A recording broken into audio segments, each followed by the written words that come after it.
Dead to Rights is all about extreme visceral combat. It's all about action, adrenaline. We have awesome violence.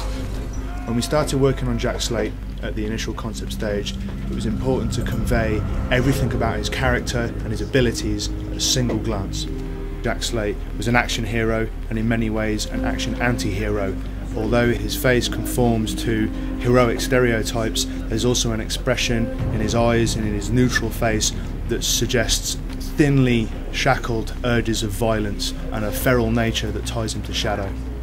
We took the obvious route and tried to make the characters photoreal, but when we started playing we kind of found that it backfired on us. It was just so visceral, it just made people uncomfortable playing, hitting these really kind of photorealistic characters and seeing them react to it.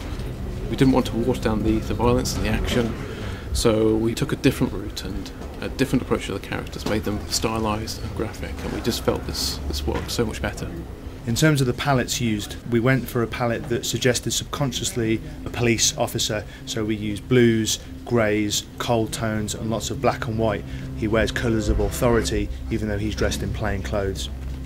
With our characters, the gameplay is always the first consideration when it comes to designing them. And Jack's design almost completely stems from his fighting style. He fights like a boxer, he's all about power, there's very little showiness, it's all about impact. The guy is basically a tank. So we have a very muscular, hugely stacked design to reflect that.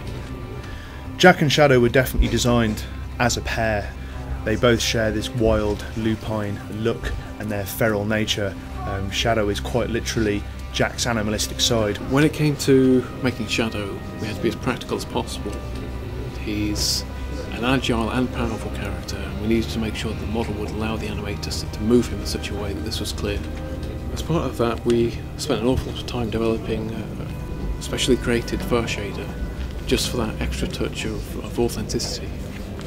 Shadow looks like a real dog, he acts like a real dog, he feels as if he's that proper canine as opposed to some stupid AI buddy. Shadow shares a palette to Jack. He's in black and white because he's a wolf Malamute, but also with lots of cold tones in his fur to link him to Jack visually. They both have these lupine, glowing, fierce animal eyes that indicate that they're ready for action at any point. They have physical similarities in that they're both built for speed in the hindquarters and in the upper body for raw explosive power.